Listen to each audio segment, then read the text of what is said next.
This segment of the news has been brought to you by Sun Oil Limited. Welcome back.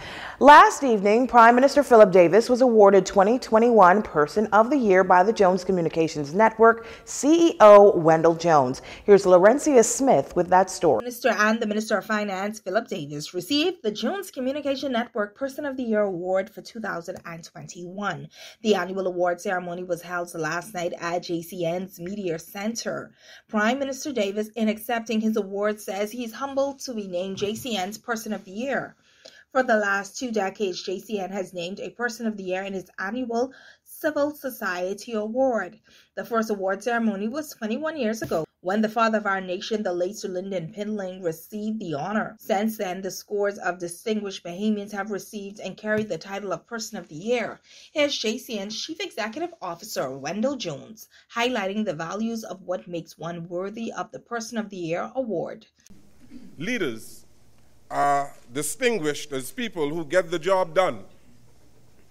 They differ from other people in their willingness to assume responsibility, to take initiative, to plan, and to carry out the tasks that need to be done. For this, one must be willing to invest considerable personal energy. To lead actually requires often more time and energy, but it also requires heart. In his acceptance speech, Prime Minister Davis recognized his parents and his upbringing, while also thanking his wife, children, and grandchildren, while noting that as a country striving forward, public recognition is fundamental to our national consciousness.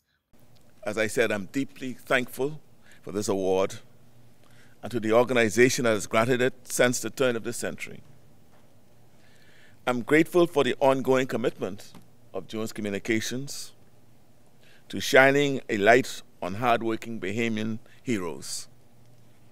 Without fail, your organization has recognized outstanding nation builders from all walks of life, and in doing so, forged a culture of excellence that continues to vitalize numerous sectors in this country.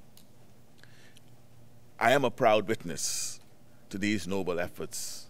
Speaking profoundly of his mentor, Deputy Prime Minister Chester Cooper noted that the Prime Minister is well-deserving and has earned the award, and adding that there is no one he'd rather undertake this journey of rebuilding the nation with.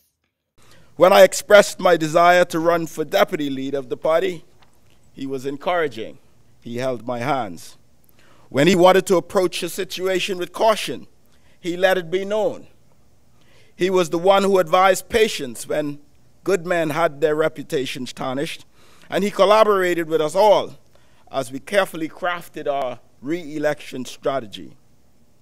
When he was sworn in as Prime Minister, it was a moment of profound clarity for me to understand that steadfastness and faith can see goals achieved. For his leadership and guidance, for his patience, for his charity, for his resolution, and his amiability, for his heart and compassion, Prime Minister Davis deserves this honor more than anyone I can think of.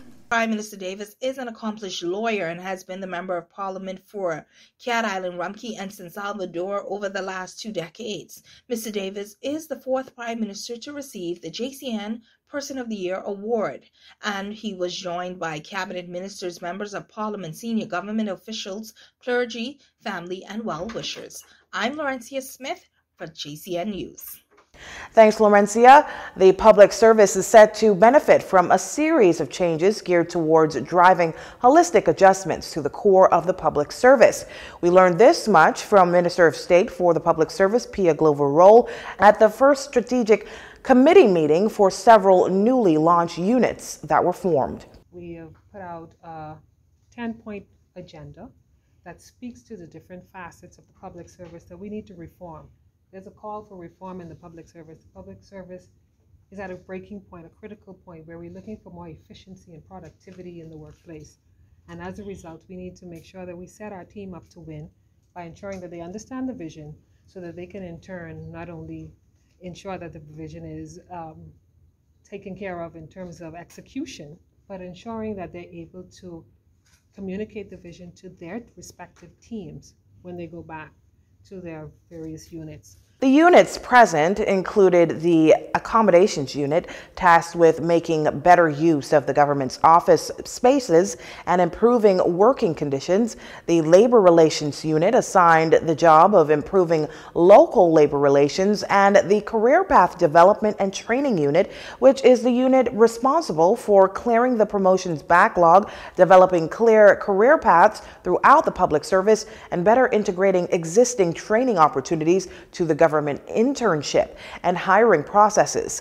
Other units present included the contributory pension plan unit, charged with reforming and expanding access to the public sector pension plan, the special project HR unit, which is responsible for solving long-standing HR matters, and the New Day Delivery Unit, mandated with assisting in various HR and communications-related areas to drive the overall agenda. Minister Glover Roll also touched on a planned audit within the ministry. So, we talk about building capacity and people wanting government jobs, but we have to make sure from a proper human resource perspective that we're not just hiring people haphazardly, that we're looking to see where those persons fit when we build capacity. So that will include us having to look at the productivity in the workplace, having to actually figure out where there are gaps, where there are places in the public service that we need to build capacity, and understanding the personnel that we have now, their skill sets. We have persons throughout the service who are skilled in one area, but working in another. Once we fix that organizational structure within the public service, then we know who to identify, who to attract, so that we can build the proper capacity. Over the course of 2022, the Ministry of Public Service is expected to launch a number of these initiatives, with regular updates given internally to all public servants and the general public. And a man who killed a married couple on Christmas Day 2020 through reckless and dangerous driving has his license revoked and ordered to pay a fine. 34-year-old Alexander Butler appeared before Senior Magistrate Carolyn Vogt Evans on Thursday for the start of his trial for that fatal accident that claimed the lives of husband and wife Brent and Yolana Johnson. Butler was charged with the magistrate's court in January of last year with 2 counts of killing in the course of dangerous driving and 1 count of driving a vehicle while not covered by third-party risk insurance. At the time, he pleaded not guilty to killing in the course of dangerous driving, but pleaded guilty to driving without insurance. However, on Thursday, he changed his plea and admitted to the killing of the couple. Senior Magistrate Vogt Evans subsequently fined Butler $10,000 on each of the 2 counts of killing in the course of dangerous driving. Failure to pay the $20,000 fine will result in Butler spending 1 year in prison on each count to run consecutively. He also had his driver's license revoked for 5 years. On the evening of December 25th, 2020, the couple, along with their 2 daughters, were returning home from a family function when their Nissan March was collided into by a Honda Accord, which Butler was driving. The couple died on the scene, their daughters seriously injured. While handing down the sentence, Magistrate Vogt Evans lamented that Butler should have been given a custodial sentence as 2 lives were lost.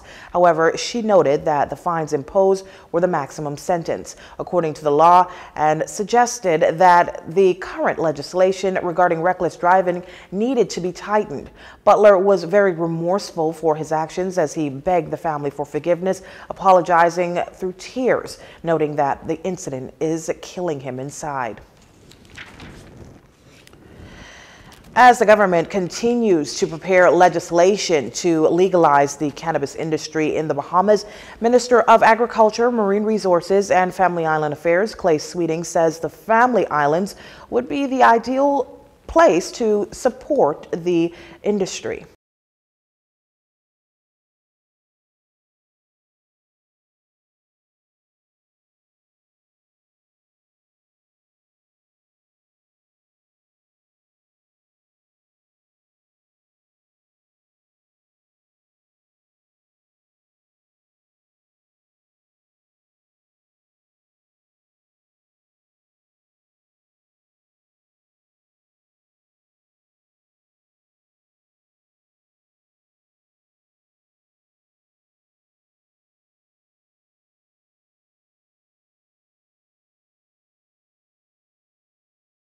As for how far along the government is with drafting that piece of legislation, Minister Sweeting says this.